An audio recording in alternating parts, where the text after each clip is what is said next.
حضرت خبیب کو گرفتار کر لیا مکے والوں نے. اس وقت غربت تھی اسلام پر. مکے میں سارے لوگ اکٹھے ہو گئے اور چوک میں پھانسی دینے لگے حضرت خبیب کو. کہنا آسان ہے، کرنا بڑا مشکل ہے. بندہ جیل میں الجھ جائے تو میں نے بڑے بڑے سیانے لوگ معافیاں مانگتے دیکھے، بڑے بڑے لوگ کہتے دیکھے ہیں کہ یہ کام بڑا. قید تنہائی بذات خود ایک مصیبت ہے. آپ کو اکیلا رہنا پڑ جائے نا، یہ لاک ڈاؤن ہوا ہے تو لوگ نفسیاتی مریض بن گئے. اکیلے رہنا، تنہا رہنا کوئی چھوٹا کام ہے؟ حضرت خبیب اکیلے، اور مکے کا دور اور چاروں جانب کافر، اور چوک میں جب پھانسی پہ لٹکایا جانے لگا تو ابو سفیان بولے اور بول کے کہنے لگے یار بندہ کوئی کام کر کے بڑا پچھتاتا بھی ہے کہ یار نتیجہ کیا نکلا. تو معاذ اللہ آپ کا بھی نتیجہ تو پھانسی ہے، تو آپ کا کیا خیال ہے؟ یہ آپ یقین کریں کہ لوگ صحیح صحیح ساتھ چلتے ہیں، تھوڑی سی دشواری اٹھانی پڑ جائے تو کہتے ہیں میں گاڑی ٹھیک تھا، پر انہی پتھروں پہ چل کے اگر آ سکو تو آؤ. میرے گھر کے راستے میں کوئی کہکشاں نہیں ہے. لوگ نا میٹھا میٹھا کھانا چاہتے ہیں، تھوڑا کڑوا آ جائے تو مصیبت بن جاتی ہے. کہتے ہیں سارے ہی فلانے سے پیار کریں گے تو میں کروں گا، سارے مخالفت بھی کریں گے تو ہم انشاءاللہ پیار ہی کریں گے. یہ کیا بات ہوئی کہ ہم زمانے کا رنگ دیکھ کے چلیں گے؟ اب بعض لوگ پچھتا رہے ہوتے ہیں. حضرت خبیب سے کہا، ابو سفیان نے ابھی کلمہ نہیں پڑھتے تھے، کہنے لگے تو اس وقت پھانسی پہ لٹک رہا ہے اور تیرے نبی مدینے میں اور آرام میں، اور ان کے صحابہ آرام میں، اہل بیت گھر میں. تیرے ذہن میں اگر اس وقت یہ بات ہو کہ اس وقت تیری جگہ پہ وہ ہوتے معاذ اللہ، تو پھر کیا ہوتا؟ مجمع غیروں کا، علاقہ غیروں کا. یہ ٹائم آیا تھا اب نعرہ رسالت لگانے کا. اب ٹائم آیا حضرت خبیب نے نعرہ رسالت لگانا ہے، پر لگانا کس طرح ہے کہ کافر یاد رکھیں. حضرت خبیب سے کہنے لگے اگر تیری جگہ حضور ہوتے تو پھر تیرا کیا خیال ہے معاذ اللہ؟ تو حضرت خبیب کہنے لگے تم ابھی بھی نہیں سمجھے. ٹھیک ہے میں مکے میں اکیلا ہوں، سارے لوگ مدینے میں ہیں، پر میں پچھتا نہیں رہا، میں تو فخر کر رہا ہوں. میں فخر کر رہا ہوں اس لیے کہ چوری کر کے جان نہیں دے رہا، مدینے والے کی عزت پہ جان دے رہا ہوں. میں فخر کر رہا ہوں. فرمایا سن، تو کہتا ہے تیری جگہ حضور ہوتے اور تم انہیں یہاں معاذ اللہ پھانسی پہ لٹکاتے. فرمایا سن، میں تو یہ بھی پسند نہیں کرتا کہ میں گھر میں بیٹھا ہوں اور میرے نبی کو ہلکا سا کانٹا بھی چبھ جائے. ہمارا اپنے نبی سے محبت کا رشتہ ہے، ایک کانٹا بھی حضور کے قدم مبارک میں چبھے ہمیں برداشت. مجمع ان کا تھا، نعرے لگ رہے تھے ہم نے مسلمان پکڑ لیا، لیکن حضرت خبیب نے اکیلے، اللہ کرے آپ کو میری بات کی سمجھ آئے، اللہ کرے آپ کو سمجھ آئے، اکیلے جب پھانسی کے تختے کے قریب نعرہ لگایا نا کہ میں تو کانٹا بھی نہیں چبھنے دوں گا اپنے نبی کو. اب سارے ہار گئے. اب اس ایک جملے نے نا ان کو شکست خوردہ کر دیا. اب بول کچھ نہیں سکتے تھے، گردنیں جھک گئیں. اور جب سناٹا چھایا تو ابو سفیان ساتھ والے سے کہنے لگا باقی ساری باتیں اپنی جگہ پر ہیں، پر اصحاب محمد سے پیار تو بڑا ہی کرتے ہیں نا. اور وہ کچا رنگ للاری والا جیڑا چڑھدا تے لیندا رہندا، اے عشق تیرے دا رنگ محمد چڑھ جائے پھر نہیں لیندا. کہا یار پیار تو یہ کرتے ہیں نا، اس میں کوئی شک والی بات؟ اس پیار سے کافر ڈرتا ہے. نبی پاک کے ساتھ جذباتی وابستگی، حضور کے ساتھ غلاموں کا جذباتی رشتہ، اور نبی پاک صلی اللہ تعالی علیہ وسلم کی آمد پر تشکر کے جذبات.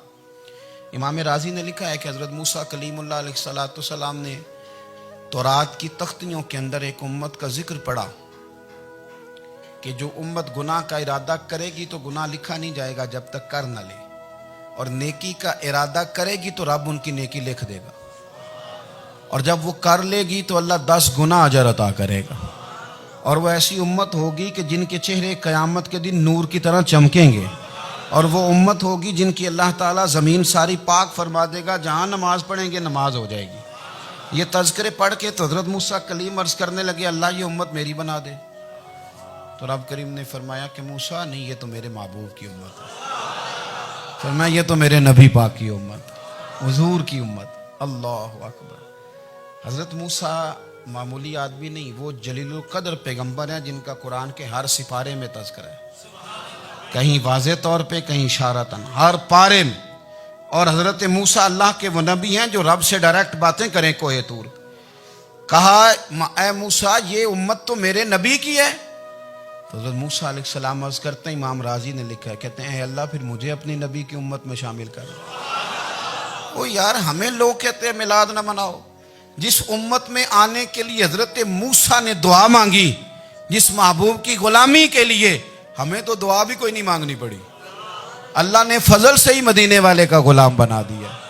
تو ہم حضور کے تذکرے نہ کریں، ہم تشکر نہ کریں، ہم نبی پاک صلی اللہ تعالی وسلم کی نعت نہ پڑھیں، ہم حضور کے آنے پر جشن کا اظہار نہ کریں۔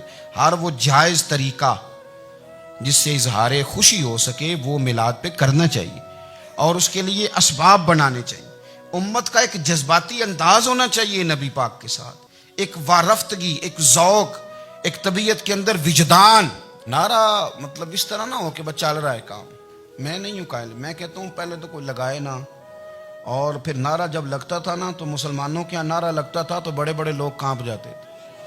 صوفیاء نے لکھا ہے کہ حضرت عمر نے جب کلمہ پڑھا نا تو 39 بندے کلمہ پڑھتے تھے، تو نبی پاک نے رات کو دعا مانگی، اے اللہ عمر کو مسلمان کر کے اسلام کو عزت دے۔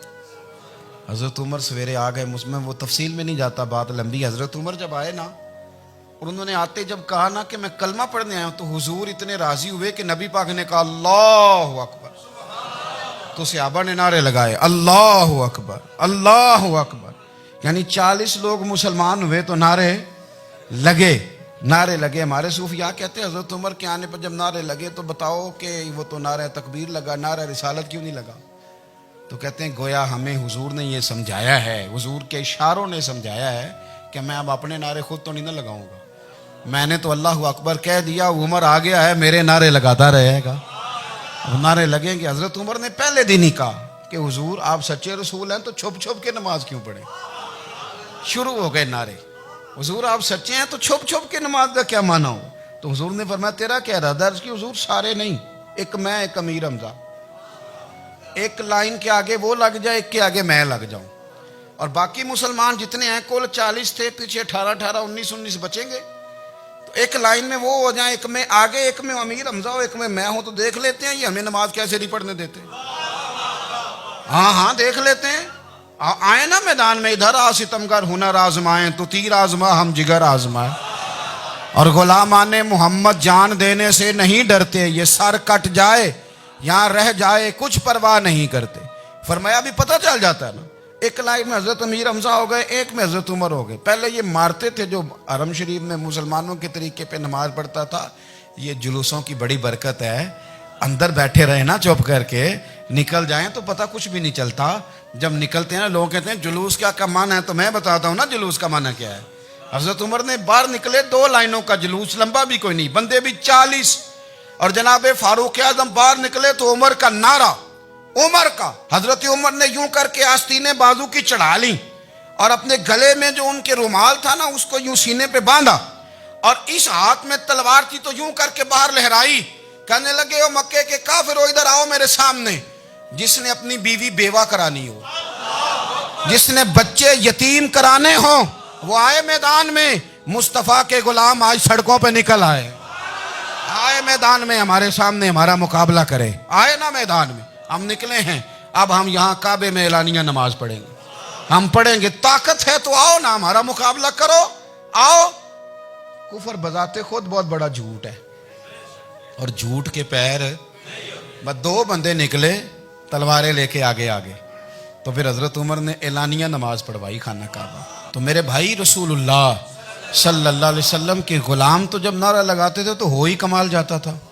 پھر بریلی کے امام بولے، کہنے لگے پیش حق مجدہ شفاعت کا سناتے جائیں۔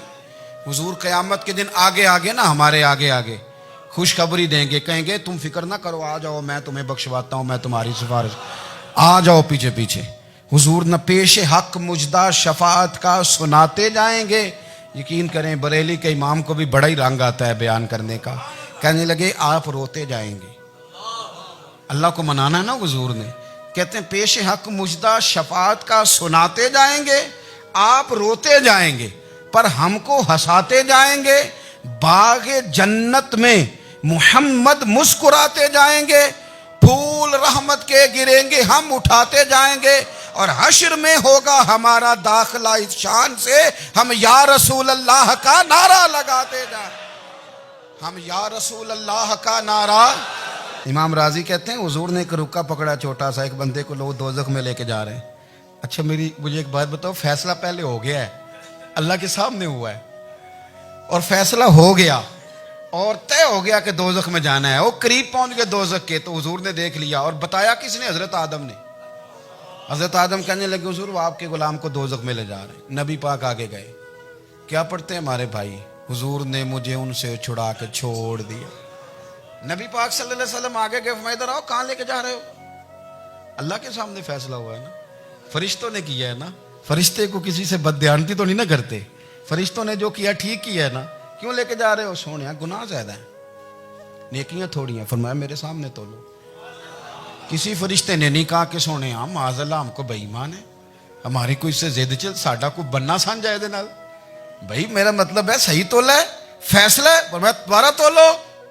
گویا رب بھی فرماتا ہے جیسے میرا محبوب کہتا ہے ویسے ہی کر. اور کوئی نہیں, دوبارہ تول لو, کوئی حرج نہیں, تولو نا دوبارہ. فرشتے دوبارہ آئیں گے, انہوں نے دوبارہ تولا, ایک پلڑے میں نیکیاں ایک پلڑے میں گناہ. اب وہ گناہ پھر زیادہ نکلے تو نبی پاک نے نا جیب سے اتنا سا روکا نکالا. روکے کا بھی کوئی وزن ہوتا ہے, وہ حضور نے نیکیوں کے پلڑے میں رکھ دیا, نیکیاں بڑھ گئیں. فرشتے بھی چپ کر گئے. چلو بھائی جنت میں. میری طرح کا تھا نا پتہ سارا ہے سردار نو کیتی ہے, پتہ تو تھا نا اسے من آنم کے من دانم. تو سیدھا حضور کے قدموں سے جا لگا, کہنے لگا سونیا میں تو ساری زندگی گناہ کرتا رہا, یہ کون سی نیکی ہے؟ تو حضور فرمانے لگے چپ کر, جنت کا دروازہ کھول گیا, تو جا جنت میں. حضور رکے میں کیا ہے؟ فرمایا تو نے ایک دن درود و سلام نہیں پڑھا تھا, میں نے تیرا سنبھال کے رکھا ہوا تیرا درود شریف, وہ نعرے رسالت نہیں تو نے لگائے تھے, وہ تو کھول کے میرے تذکرے میں نے تیرا سنبھال لیا. دوزخ میں تو کیا میرا سایہ نہ جائے, کیونکہ رسول پاک سے دیکھا نہ جائے. میرے رسول پاک اور میری بات سنو, میں بھی آپ کو کھانا نہیں کھلاتا, لنگر میرے سنگی کھلاتے ہیں, میرے دوست آپ کو کھانا پیش کرتے ہیں. ہر جگہ آپ جاتے ہیں تو وہاں کچھ لوگوں کی ڈیوٹی ہوتی ہے, لیکن ترمذی شریف سیاستہ کی حدیث ہے. حضرت انس نے پوچھا تھا حضور قیامت میں کہاں ملیں گے؟ فرمایا حوض کوثر پہ. حضور وہاں انس پانی پلائیں گے کہ بلال پلائیں گے کہ سہیب پلائیں گے؟ فرمایا نہیں, امت پیاسی آئے گی تو میں اپنے دستے مبارک سے پانی پلاؤں. حضور وہاں نہ ملے تو فرمایا پل صراط پہ آنا, امت گزرے گی تو میں رب سلیم کی دعائیں کروں گا. تو اعلیٰ حضرت فرماتے ہیں جب حضور دعا کر رہے ہیں تو ڈرنے کی ضرورت کیا ہے؟ خدا کی رضا چاہتے ہیں دو عالم, خدا چاہتا ہے رضائے محمد, رضا اب پل سے وجد کرتے گزری کہ ہے رب سلیم دعائے محمد صلی اللہ ہو. تو حضور وہاں ملاقات نہ ہوئی تو پھر اس حدیث کو بھی یہ حدیث مضبوط کر دے گی. حضور فرمانے لگے پھر میزان عمل پہ آ جانا, امت کے عمل تول رہے ہوں گے اور میں کامیابی کی دعائیں مانگ رہا ہوں گا. تو جس کے لیے حضور دعا مانگیں گے ناکام ہوگا, ناکام ہوگا. اپنے بچوں کو حضور کی محبت سکھائیں, نبی پاک صلی اللہ علیہ وسلم کی غلامی کریں. آپ کا رشتہ نبی پاک کے ساتھ مضبوط ہونا چاہیے, آپ کے تعلقات حضور کے ساتھ مضبوط ہونے چاہیے. اور آپ نے دائیں بائیں نہیں دیکھنا کہ پراپوگنڈا کیا ہے, لوگ کیا کہہ رہے ہیں. لوگوں کو دیکھ کے جو لوگ رستہ بناتے ہیں وہ پیچھے رہ جاتے ہیں. آپ نے یہ دیکھنا ہے کہ میرا حضور سے نسبت کا تعلق مضبوط ہے. کوئی کدھر جا رہا ہے اس سے ہمیں کوئی تعلق. اس وقت عالمی حالات کیا ہیں, قومی حالات کیا ہیں, معاشی حالات کیا ہیں, جرنلسٹ کیا کہہ رہے ہیں, فلانے کے, ہمیں اس سے غرض نہیں ہے. ہمیں تو اتنا پتہ ہے کہ ہم نے اپنے نبی کو راضی کرنا ہے. تو اس لیے خوبصورت محافل کا ذکر کریں, خوبصورت درود شریف پڑھیں.